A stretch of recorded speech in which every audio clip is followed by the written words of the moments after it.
Hello guys, how is it going? Like Butter here, and today I got a Division video for you that a lot of you guys have probably been looking forward to, because although it is not yet confirmed, I think it is pretty obvious that we are going to see 1.8 drop on the 5th of December. Now, why do I say that? Well, the reason I say that is because updates for the Division drop on Tuesdays. They've been like that ever since the game came out. And I don't know why they would change that now. And they did say early December, and I think that the most ideal time to drop this is the 5th of December. Now, to even further confirm this, there was a tweet that was posted earlier today by the Division game saying that they are going to have a live stream this week. Now, they stated recently in the last State of the Game, which was about 2 weeks ago, that they weren't going to have State of the Games unless they had something to announce or new information to go over, and it would make the most sense for them to do a State of the Game if it was releasing on the 5th of December. Now, this isn't a complete confirmation that that will be the date. Just to let you guys know, it could be later, but it makes the most sense to me. Now, some of you guys may be new here because I've been posting Fortnite for like the last close to a month. And I want to give you guys a little bit of a rundown of the Division and what kind of game the Division is, but more importantly, what is being added in 1.8. There's a lot of new things coming to the table, and we're just going to go over some of the small things. I might even miss some stuff. I'm kind of just spitballing it at this point. But the Division is a open world looter shooter RPG that is just absolutely grasped my heart over the past 2 years. Now, this is a game that was originally announced back in 2013 and since been delayed year by year until it eventually came out on March 8th, 2016. I believe it was March 8th. I could be wrong on that. And it's been a game I've been super passionate about. Now, what makes the Division such a fantastic shooter? Because it has so much complexity to it when it comes to the loot that you get, the roles that you get on that loot, and the ways that you can use that loot with other weapons and other skills to make you feel like you're playing in a different way every single time. And 1.8 is going to be adding what I think to be the biggest content drop that this game has ever seen, including the paid DLC that came out in year one that we are no longer getting. We're basically just getting free updates now. And I think that this update is by far the biggest that we've seen, which is pretty exciting considering there's a lot of people looking for other games right now that are kind of bummed out on Destiny 2 because Destiny 2 has lost a good portion of its player base due to its really simplistic and lackluster looting system and lack of innovation from the first Destiny. So I'm really excited to see that I have a lot of people, you know, DMing me and talking about how they want to give the Division another chance, and that they haven't, you know, played it in a long time, and they're willing to see how far it's come, because the Division has come a very long way. Now, it still has its problems, and I think a lot of those problems kind of stem from the fact that they had to bring in so many different studios to even get this game to ship, because if you remember, the original launch date was 2013-ish or 2014, I think, and it got delayed and delayed and delayed. And I think what they needed to do is they needed to bring in multiple other teams to help work on it. And I think when you already have a game that's pretty much 3/4 of the way built, and then you have to revamp it, if you look at the old, you know, the old trailers, it's not even close to what the game was because they had to make so many changes and so many compromises to make the game run well. And make it, you know, not completely centered around very small areas in order to increase the map size and be able to increase the player count and whatnot. I'm sure they had to make a ton of sacrifices, and that meant completely overhauling the UI and the weapons, and for in some cases a lot of the skills, like you guys saw in one of the trailers, the drone that was flying overhead that was supposed to be able to be controlled by a tablet that never made it into the game, and many other features that had to be cut. And I think a lot of the problems with the Division that they're still dealing with are because of all that desperate, you know, people like to call it spaghetti code, where basically just a lot of different people from different studios that write code in different ways probably just kind of threw everything together to try to fix these game-breaking bugs that the game had at launch.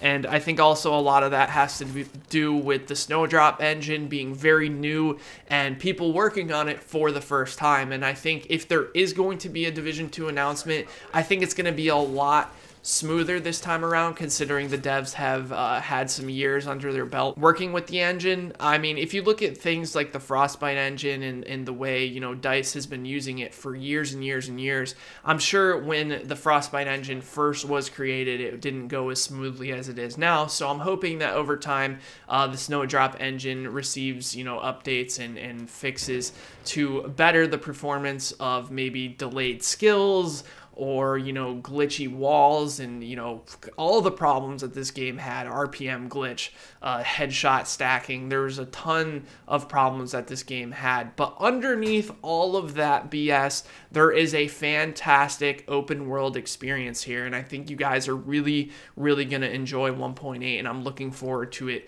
a lot. So let's talk about what they added in 1.8 to the Division, and talk about how these things are going to change the game for the future. Now, I do want to say there has been word, a little birdie told me on Twitter that Ubisoft is actually going to be paying streamers to stream 1.8.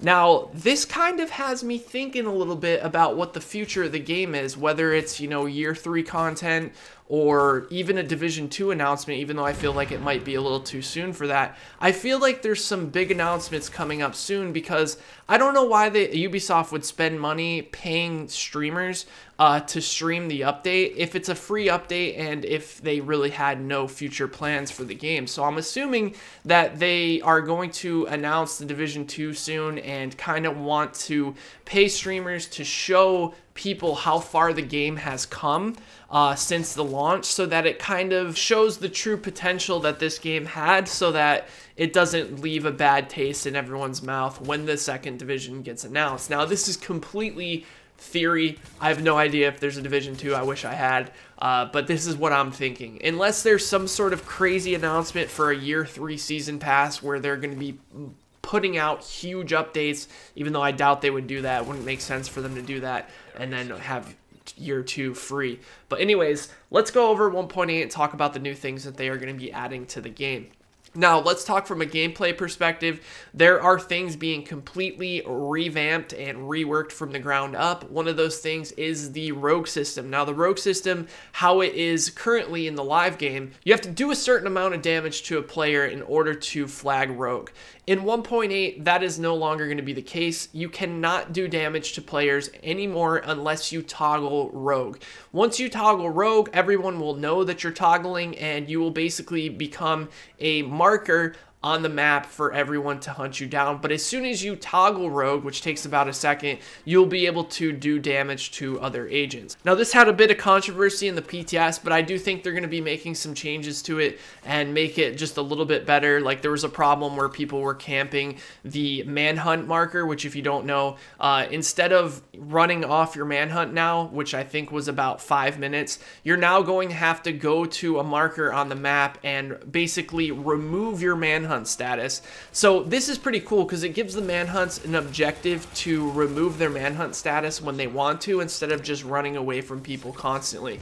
And I think that this will be a really cool feature if they tweak it a little bit and make it like a little bit harder for the server to see where the Manhunt logo is, so that they don't just go there and camp the entire time. So I really want to see that improved. Also, it kind of was a little bumpy in the PTS because with the fact of grenades not having any type of friendly fire effects when you're, you know, ganging up with an entire server on a group of rogues, people were just hoisting nades in every which direction and shooting bullets with no drawbacks. What used to happen is you would flag rogue and then people would kind of turn on you, so you had to be careful how much you shot and how many grenades you threw in a general direction. Now, hopefully this is something they tweak in the future. They said it's going to be an ongoing process to try to make this rogue system work. So even in 1.8, if we don't see some changes that better it, Maybe we'll see it in 1.9 or whatever's in the future for the game. They're also adding 4 new exotics, which we will go over once the patch notes come out. Basically, there's a new SMG, the MPX. There's a LMG called the Alejandro.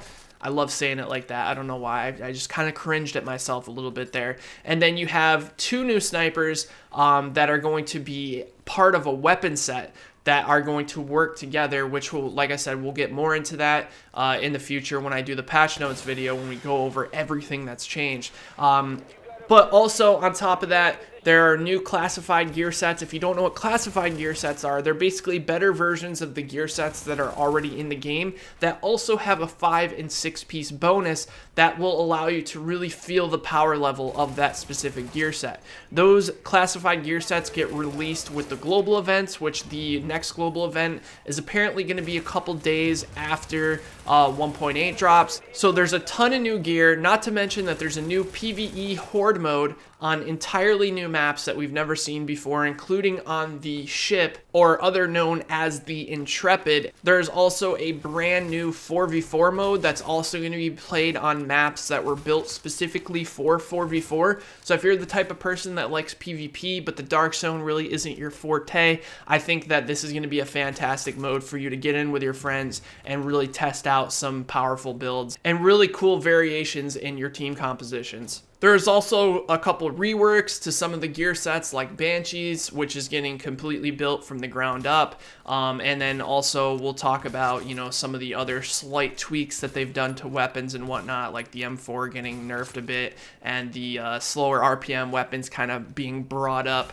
to an even playing field, at least somewhat even playing field as some of the higher RPM weapons. So with the new PvE horde mode, you're getting a entirely new map expansion, 2 new areas that you're going to be able to explore and pick up collectibles that are going to kind of tell a story as to why all the factions are kind of ganging up together to fight the SHD. And I think overall, even more so, if you own the Underground DLC, they're doing a complete rework to the Underground with 5 new directives and increased level cap to 99 and a ton of new things to go for, including those awesome hunter encounters that we've only seen so far in survival. I think that 1.8 is easily going to be the biggest update we've seen yet, and there's tons of things I haven't mentioned before, so I'm pretty excited for this. I hope you guys are excited as well, for you Division fans out there that have been waiting so patiently for over 3 months since the trailer dropped